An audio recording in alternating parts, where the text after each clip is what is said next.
खुलुमबाय लोगोफोर नोंथांमोनखौ फिन आरोबाव आंनि सिबि रानि फेमिलि इउट्यूब चेनेलाव बरायबाय नोंथांमोनहा आंखौ मदद होनायनि थाखाय रोजा रोजा साबायखर आरो बेबायदिनो अनसायलांबाय थागोन होननानै मदद होबाय थागोन होननानै आसा खालामनाय थाबाय। दायो आं मोनसे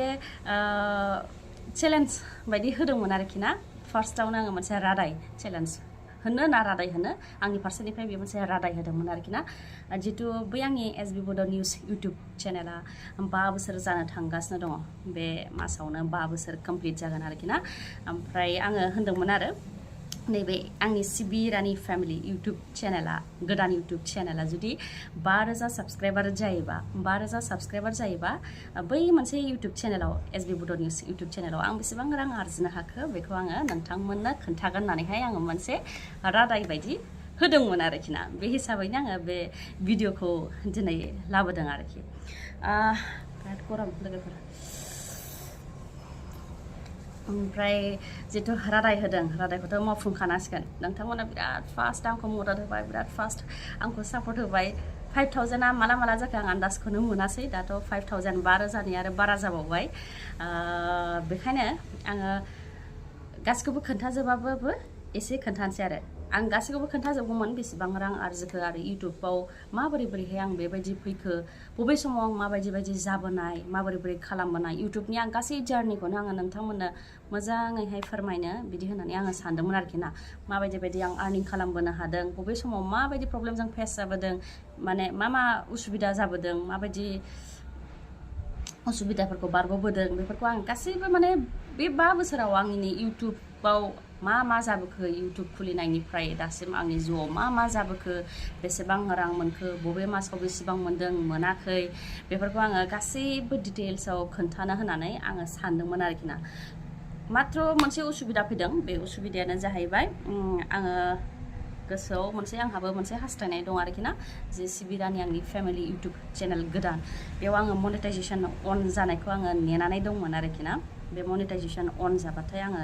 खोन्थागोन बिदि सानदोंमोन आरो खिन्थु जितु आङो 5000 टारगेट होखादोंमोन नालाय 5000 टारगेट जाबाय आंनिया साननाया जाफुङासै आं साननाया आङो मनेटाइजेसन अन जानायखौ आङो लुबैदोंमोन खिन्थु बियो जास्लाबियावनो 5000 टारगेट जानायलाय आङो बे भिडिअखौ बानायनो गोनां जाबाय आरो ओरैनोथ' आङो गासिबो माबाफोरखौ कमप्लिट खालामखाबाय खिन्थु बियो नैबे इउट्यूबनिफ्रायसो आपडेट खालामाखै आरोखि ना जिहेतु दानिया इलिजिबिलिटिया माबा नामा 500 साबस्क्राइबार मोनथाम भिडिअ आपल'ड खालामनांगौ ओमफ्राय नांगौ सिगाङाव 1000 साबस्क्राइबारमोन 1000 साबस्क्राइबार नांगौमोन ओमफ्राय 4000 घन्टा नायनाय बिदि जानांगौमोन आरोखि ना दा बियो खम जाबाय बियो खम जानानै मा जाखो 500 साबस्क्राइबार ओमफ्राय 3000 वाच आवार जायोबानो दानिया जागोन ओमफ्राय मोनथाम भिडिअ एंगारनायाथ' रावनिबो थाखाय गोब्राब नङा गासिबोनि थाखाय गोरलै बेथ' गावनि गोसोसो ओमफ्राय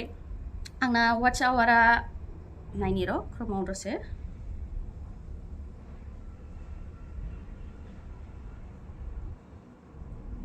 वाच आवारा नैबेयाव देखायनायसिमबा नैबे एनालाइसिसआव देखायनायसिमबा 5000 जाबाय आरोखि ना बेयाव नुवाखैबो जानो हागौ जुदि नुवाबा आङो स्क्रिनशट खालामनानै होगोन आरोखि ना बेयाव वाच आवारा आंना नैबे एनालाइसिसआव देखायनाय बायदिबा 5000 जाबाय माने जेसेबां नांगौ बिनिफ्राय 2000 बारासो जाबावबाय आरोखि ना खिन्थु नैबे जि मनेटाइजेसननि जि नैबेयाव दङ इलिजिबिलिटिसफोर बे इलिजिबिलिटिसफोराव आङो दासिमबो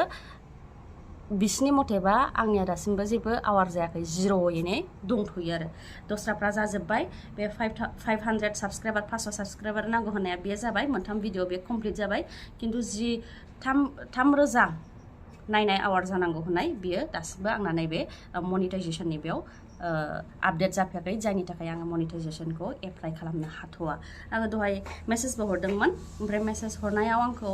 सप्तासे नेथ' होनदों सप्तासेनि गेजेराव आपडेट जागोन बेफोरबायदि सप्तासेनि गेजेराव बा सप्तासेनि उनाव आपडेट जागोन होनदों ओमफ्राय बेखायनो आङो बेखौ दसे सम नेबावनोसै ओमफ्राय दसे सम नेनानै मनेटाइजेसना अन जानाय लोगोनो मनेटाइजेसननि खामानिया गासिबो जानाय लोगोनो इउट्यूबाव आं बेसेबां रां आर्जिनाय आरो माबोरैहाय फैनाय दहाय आं बुंखानाय बायदि गासैखौबो डिटेल्स लाजोबनानै आङो मोनसे मोजांहाय भिडिअ लाबोबावगोन आरोखि ना ओमफ्राय रादाय होदों माने रादाय होदों रादायखौथ' लाखिनांखागोन नङा होमबा जिहेतु 5000 टारगेट होदोंमोन जि रादाय होदों बेखौथ' लाखिखानांगोन नङा होमबा बे मनिटाइजेशन अन जानाय जायो बेथ' आंनिसो खोथा खिन्थु जि रायजो राजाफ्रा आंखौ मदद होदों बिथांमोनाथ' बै 5000 खौनो साननानैथ' होदोंना बे 5000 जि टारगेट होदों बे हिसाबैनो बिथांमोनहा मिथिनो आसा खालामनानै दङ माखासे आंनो कमेन्ट हरनो स्टार्ट खालामबायानो बोरो आब' भिडिअआ बेसेबां रांखौ मोनमारखो माने भिडिअ लाबोआखै खोन्थादो माबार बेफोरबायदि आंनाव कमेन्ट फैखांनो हमबायानो आरो फेसबुकआवबो आरो इउटुबावबो बेनिखायनो आङो गासिखौबो डिटेल्स खिथायाबाबो एसे खिथानोसै आरोखि ना एसेनो जाहाथे नोंथांमोनहाबो दुखु जानो गोनां जाया आरो आंनि जि बै मोनसे टारगेट आं साननानै दोननाय बेयावबो जाहाथे जेबो माबा जाया आरोखि ना आंनि गोसोआबो बायख्लायनो गोनां जाया आरोखि ना आङो खोन्थानोसै दासिमाव आङो बे बोसोरबायाव 10 लाख बा 20 लाख बेफोरनि गोजौआव आं मोनबाय आरो 20 लाखनि गोजौआव आङो मोनबाय आरो बेसेबां गोजौआव मोनदों आरो थारैनो बेसेबां मार बेखौबो आङो एक्जेक्टलि थार नङाबाबो एसे आगा फैसाखौ बै मोनसे भिडिअ एंगारगोन जेब्ला आंनि मनिटाइजेशना अन जागोन आरोखि ना अब्ला आङो मोनसे भिडिअ लाबोबावनानैहाय मोजाङैनो नोंथांमोननो खोन्थागोन मोजाङैनो बुजायनानै इउटुबनि सोमोन्दैबो बुजायनानै मोजाङैनो खोन्थागोन आं जेसेबांसिनखौ रोंगौ बेखिनिखौ खोन्थागोन आरो जायखि आङो दासिमाव 20 लाखनि बारा मोनबाय बे इउटुबनिफ्राय आरो साख्रि नङाबाबो आङो जिहेतु सानफ्रामबो मावबोदों सानफ्रामबो भिडिअ एंगारबोदों निउस एंगारबोदों बे हिसाबै आङो मोजाङैनो आर्निं खालामबोदों होननानै आङो सानो आरोखि ना ओमफ्राय उननि समावबो आङो मावलांबाय थानो नाजानोसै हानायमानिखौ बबे समाव मा फैयो बेखौथ' जों बुंनो हाया खारन जों सानो मोनसे इसोरा मोनसे लामा सायख'नानै दोनदोंबो जानो हागौ बै समाव मा जाहैगोन बुंनो हाया खिन्थु दासिमाव आंनि जि साननाय बेयो आङो निउसखौ कन्टिनिउ खालामगोन लोगोसे नैबे आंनि सिबि रानि फेमिलि इउटुब चेनेल बेखौबो आङो कन्टिनिउ खालामलांगोन आरोखि ना नोंथांमोनहा साबस्क्राइब खालाम दासिमबो जुदि साबस्क्राइब खालामाखैबा गोबाङानो नायदों भिउस थांदों खिन्थु साबस्क्राइब खालामनाया खम जादों आरोखि ना खम जादों माने भिउस हिसाबै आरोखि ना भिउस हिसाबै जेरैबायदि जानांगौ बेबायदि जायाखै आरो ओरैनोथ' नर्माल अकेयानो जेबो नङा 5000 बारबाय जेबो नङा खिन्थु भिउसआ जे 70,000 प्लासबो थांदों बे हिसाबै नायोबा 5000आ अनेक खम आरोखि जेबो नङा लासै लासै आवगायलांगोन आं आंनि फारसेनिफ्राय बेस्ट होनो नाजागोन आरोहाय आङो मोनसे खोथा सानबावदों बे आंनि सिबि रानि फेमिलि इउटुब चेनेलाव जेब्ला आङो फार्स्ट आर्निं फैसा मोनगोन जेब्ला फार्स्ट फैसा मोनगोन बे रांखौहाय आङो माबा मोनसे मोजां खामानियाव बाहायगोन आरोखि ना आंनि थाखाय नङा गुबुननि मोजांनि थाखाय आङो बे रांखौ बाहायगोन बेबायदि आं सानदों आङो हासबेन्डजों रायलायग्रोगोन ओमफ्राय माबायदिहाय बाहायोबा मोजां जागोन सोरबायदिखौ मदद होयोबा मोजां जागोन बेखौ आङो सानबावगोन आरो आंनि फिसायजोंबो रायज्लायबावगोन आरोखि ना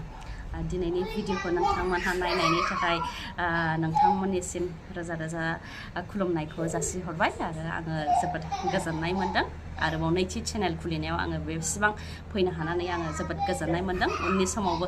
नोंथांमोननिफ्राय बेबायदिनो अनसायनायखौ आङो मोनबाय थागोन होननानै मिजिंथिबाय गोजोन्थों